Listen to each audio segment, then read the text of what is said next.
ওং স্থাপকায়শ্চ ধর্মস্য সর্বধর্মস্বরূপিণে অবতার বরিষ্ঠায় রামকৃষ্ণায় তে নমঃ। ঠাকুর, মা ও স্বামীজির চরণে শতকোটি প্রণাম। শ্যাম বসু ঠাকুরকে জিজ্ঞাসা করিলেন, সূক্ষ্ম শরীর কেউ কি দেখিয়ে দিতে পারে? কেউ কি দেখাতে পারে যে সেই শরীর বাইরে চলে যায়? ঠাকুর তার উত্তরে বলিলেন, যারা ঠিক ভক্ত তাদের দায় পড়েছে তোমায় দেখাতে। কোন শালা মানবে আর না মানবে তাদের দায় কি? একটা বড় লোক হাতে থাকবে, এসব ইচ্ছা তাদের থাকে না। শ্যাম বসু আবার বললেন, আচ্ছা, স্থূল দেহ, সূক্ষ্ম দেহ, এসব প্রভেদ কি? ঠাকুর বলিলেন, পঞ্চভূত লয়ে যে দেহ, সেইটি হলো স্থূল দেহ।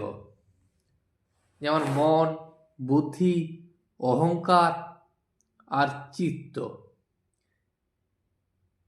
এই নিয়ে লয়ে সূক্ষ্ম শরীর। যে শরীরে ভগবানের আনন্দ লাভ হয় আর সম্ভোগ হয়, সেটি কারণ শরীর। তন্ত্রে বলে ভাগবতী তনু, সকলের অতীত মহাকরণ, যা মুখে বলা যায় না। কেবল শুনলে কি হবে? কিছু করো। সিদ্ধ সিদ্ধি মুখে বললে কি হবে? তাতে কি নেশা হয়? সিদ্ধি বেটে যদি গায়ে মাখলেও নেশা হয় না, কিছু খেতে হয়। কোনটা 41 নম্বরের সুতা আর কোনটা 40 নম্বরের, যে সুতোর ব্যবসা না করলে সে এসব বলতে পারে না। যাদের সুতার ব্যবসা আছে তাদের পক্ষে অমুক নম্বরের সুতা দেওয়া কিছু শক্ত নয়। তাই বলি, কিছু সাধন করো, তখন স্থূল সূক্ষ্ম, কারণ মহাকারণ কাকে বলে সব বুঝতে পারবে।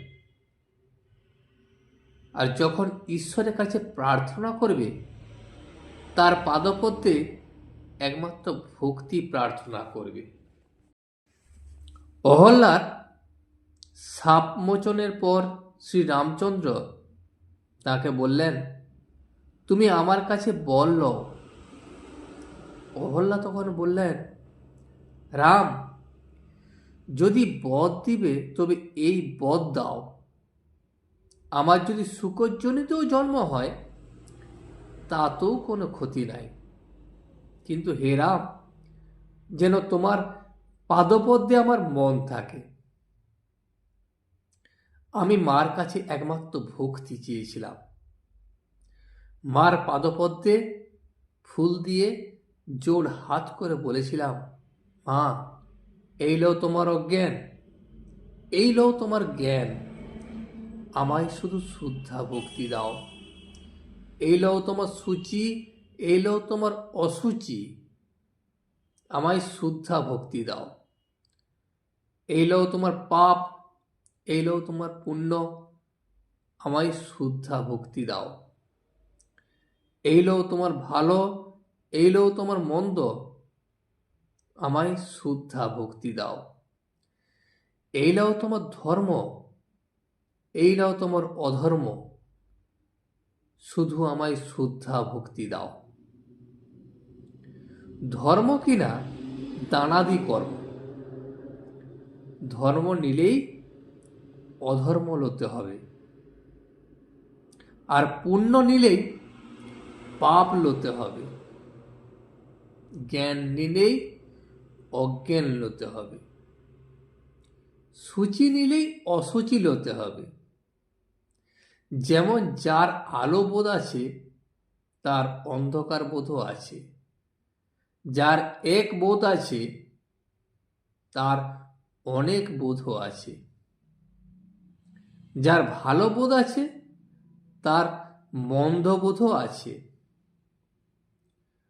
যদি কারো শূকর মাংস খেয়ে ঈশ্বরের পাদপদ্মে ভক্তি থাকে, সে পুরুষ ধন্য। আর কেউ যদি হব্বিষ্যি খেয়ে যদি সংসার আসক্তি থাকে, ডাক্তার তখন বলিলেন, তবে সে অধম। এখানে একটা কথা বলি, বুদ্ধ শূকর মাংস খেয়েছিল। শূকর মাংস খাওয়া আর কলি খাওয়া, এই ব্যারামের জন্য বুদ্ধ আফিং খেত। নির্বাণ টির্বাণ কি জানো? আফিং খেয়ে বুঁদ হয়ে থাকতো, বাহ্য জ্ঞান থাকতো না, তাই নির্মাণ। বুদ্ধদেবের নির্বাণ সম্বন্ধে ব্যাখ্যা শুনিয়া ডাক্তার এরকম ধরনের একটা উদ্ভট কথা বলায় সকলে তখন হাসিতে লাগিলেন। আবার কথাবার্তা চলিতে লাগিল। ঠাকুর শ্যাম বসুকে বললেন, সংসার ধর্ম তাতে দোষ নাই, কিন্তু ঈশ্বরের পাদপদ্মে মনে রেখে কামনা শূন্য হয়ে কাজকর্ম করবে। এই দেখো না, যদি কারো পিঠে একটা ফোঁড়া হয়, সে যেমন সকলের সঙ্গে কথাবার্তা কয়, হয়তো কাজকর্মও করে, কিন্তু যেমন ফোঁড়ার দিকে মন পড়ে থাকে, সেইরূপ সংসারে নষ্ট মেয়ের মতো থাকবে, আর মন থাকবে উপপতির দিকে। কিন্তু সে সংসারে সব কাজ করে। ডাক্তারকে বলিলেন, বুঝেছ? ডাক্তার আবার বলিলেন, ও ভাব যদি না থাকে তা বুঝবো কেমন করে? শ্যাম বসু তখন বলিলেন, কিছু বোঝো বই কি? ঠাকুর হাসিতে লাগিলেন আর বলিলেন, ওই ব্যবসা অনেক দিন ধরে করছেন, কি বলো? শ্যাম বসু বলিলেন, মহাশয়, থিওসফি কিরকম বলেন? শ্রীরামকৃষ্ণ তখন বলিলেন, মোট কথা এই যারা শিষ্য করে বেড়ায় তারা হালকা থাকের লোক, আর যারা সিদ্ধায় অর্থাৎ নানা রকম শক্তি চায় তারাও হালকা থাক। যেমন গঙ্গা হেঁটে পার হয়ে যাব, এই শক্তি। অন্য দেশে একজন কি কথা বলছে তাই বলতে পারা, এই এক শক্তি। ঈশ্বরের শুদ্ধা ভক্তি হওয়া এইসব লোকের খুব কঠিন কাজ। শ্যাম বসু তখন বললেন, কিন্তু তারা হিন্দু ধর্ম পুনঃস্থাপিত করার চেষ্টা করছে। ঠাকুর বলিলেন, আমি তাদের বিষয়ে ভালো জানি না। শ্যাম বসু আবার বলিলেন, মরবার পর জীবাত্মা কোথায় যায়? চন্দ্রলোকে না নক্ষত্রলোকে ইত্যাদি, এসব থিওসফিতে জানা যায়। ঠাকুর শ্রীরামকৃষ্ণ বললেন, তা হবে। আমার ভাব কিরকম জানো?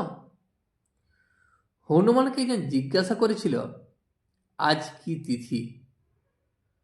হনুমান বললে, আমি বার, তিথি, নক্ষত্র এসব কিছুই জানি না, কেবল এক রাম চিন্তা করি। আমার ঠিক ওই ভাব। শ্যাম বসু বলিলেন, তারা বলে মহাত্মা সব আছেন, আপনার কি বিশ্বাস?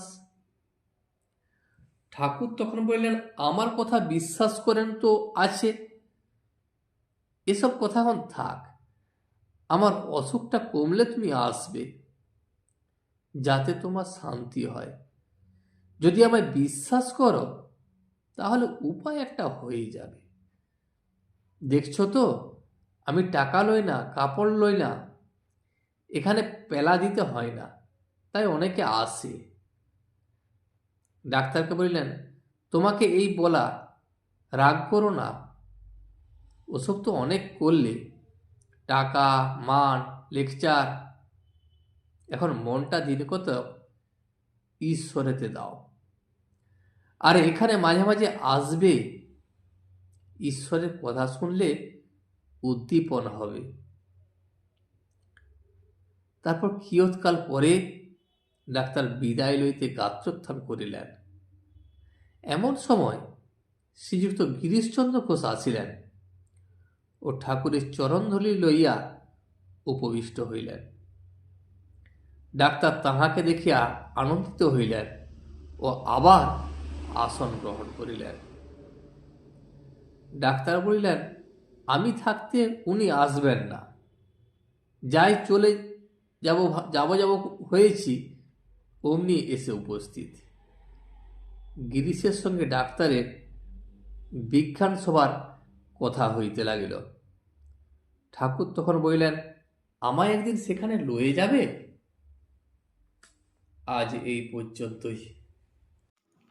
ভিডিওটি শেষ পর্যন্ত দেখার জন্য আপনাকে অসংখ্য ধন্যবাদ। ভিডিওটি যদি আপনার ভালো লেগে থাকে তাহলে একটা লাইক, কমেন্ট এবং বন্ধুর সাথে শেয়ার করে দেবেন।